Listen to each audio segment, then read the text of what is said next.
aspect ratio on Laserdisc for stretching it due to not being 16:9.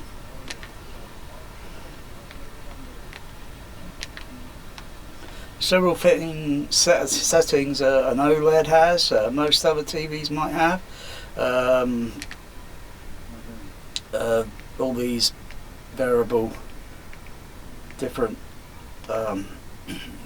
settings, most of them are prefixed, like 16:9's prefixed, the original is prefixed, 4:3 is prefixed, and then you got vertical, and then you got all direction, depending on the aspect ratio of a movie. That might be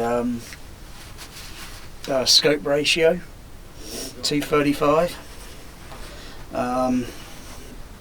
May need adjusting slightly. I usually keep 1:85 ratio, so it's about roughly the same height of the aspect ratio of this, because when films are projected, typically the widescreen and the scope aperture plates and such, and the masking in the cinema, the vertical height is usually the same for widescreen and scope, except for Academy ratio, which would be a little bit less in vertical height and a little bit less in horizontal, because it's more square.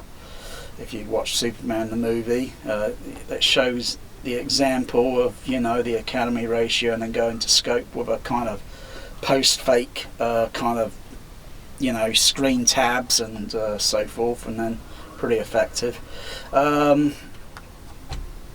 So I've got this switched on at directional, all directional at the moment, to get the height. Otherwise go to 4:3 and it goes like there. A widescreen ratio would be a little bit more in the vertical height. So if I spin a movie Laserdisc, maybe like Predator, I'll just keep it centered on the screen. Usually I probably want to do that maybe for any widescreen movie now, because if you adjust these, say like the all direction, and then kind of shrink the image in a bit, doesn't go too much, only goes a little way,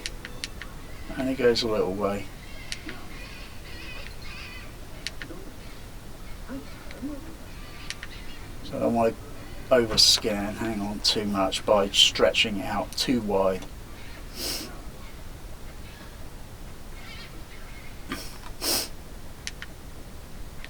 Yeah, I'm going a bit too wide there.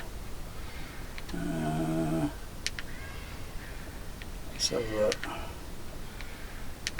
yeah, that might look okay. It might still be a little bit overscanned. I think this is a little bit still overscanned, and say like the DVD might show just a little bit more width ratio of the scope, or the width. Doesn't matter whether it's scope or what, because the same will still apply if it's a 1:85 whatever, because it's same width. It's just sometimes they just botch these bloody transfers up.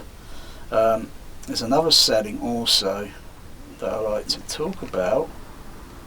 I'll go back. I should have pressed the what's it button, the return page. Where we go, return, all direction, there we go, just scan. So if I switch just scan off, it overscans the image.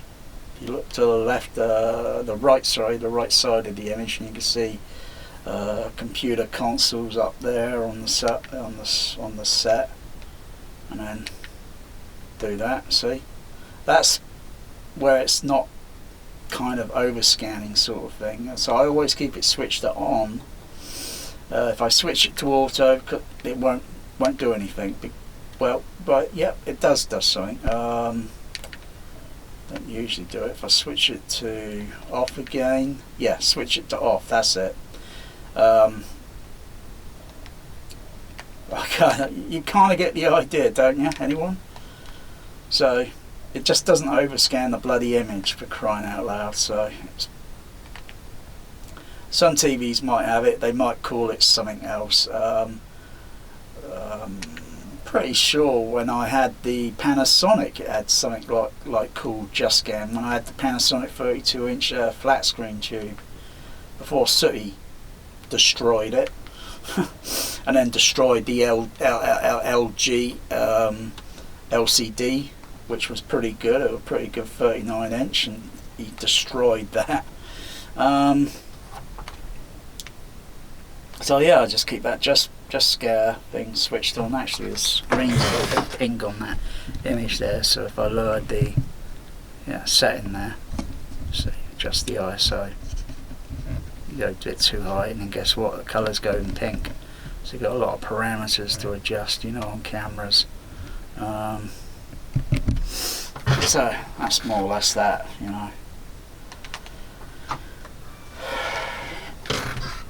And I like smeared Laserdisc. It doesn't bullshit too much like 4K Blu-ray has been bullshitting this week. Or was it last week? Yeah, last week. Because it's this week now. See, adjust that. See, if I go back, those blue things in the... get on the next bit. Pause it. It's a bit kind of cyan, isn't it? Yuck, disgusting colour. And adjust the ISO down, so it looks, so it's got that correct blue tone colour like what you saw in the cinema projection. In the cinema. There's also other settings on the camera here. If I adjust that, bring that up a little bit. Okay.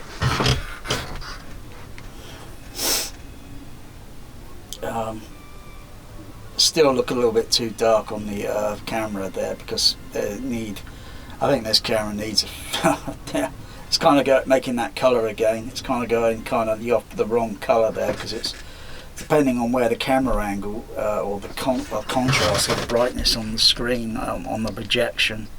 So I've adjusted the ISO down a bit. There we go. It should look like that. I might manually adjust it with this, just this little segment. Where's my finger on the what's it? So I'll just turn the ISO up a bit.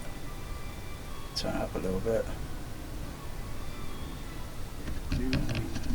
Turn it up a little bit. Should be a little bit kind of almost. I'll turn it down, because it's very difficult. Plus I've got artificial lighting turned on, so that might be doing something. And then there's the OLED light frequency and all that, etc., and the flicker frequency and all that bullshit, and all the other colour settings on the bloody thing. That might be confusing the Sony Handycam. This does have a few issues on the blue sensor thing on the Enterprise, particularly when the opening of the movie. It's got a bit of cyan in that blue, because it's got a bit of a white lightish sort of thing behind it, and like I say, two colours, blue, white, they get mixed up together and they're not balanced right. You've got a third colour popping up that shouldn't even be part of the movie. That's not even part. Well, that looks all pretty good coming up there with the Enterprise. The blue sensor. I might just turn it down. It looks okay on the OLED. I might just the. And I've seen some other screen captures showing the all the warp drive going into warp drive streak, but the planet Earth in the background, is fucking washed out in the bloody 4K garbage trash. Fucking hell. If these things were projected, what you see is what you see. Pure colour, pure sharpness, up on the big screen. Courtesy of the xenon lamp and the little fan blade inside the projector, shutting the light on and off, on and off, on and off very fast. It's a 3-blade thing. Just do that and adjust the ISO to get that correct. But otherwise it makes everything else look dark because of light and shadow. Oh yeah, look at that. Look at that. Look at that. Nice. But if I turn it up a little bit, it eventually, you know, because of all the light sensitivity and such, you know, these colorists are not just messing around with an ISO or something, they're messing around with other settings and turning what was good into garbage trash, 4K garbage trash. Anyway, it's very difficult to adjust on the camera.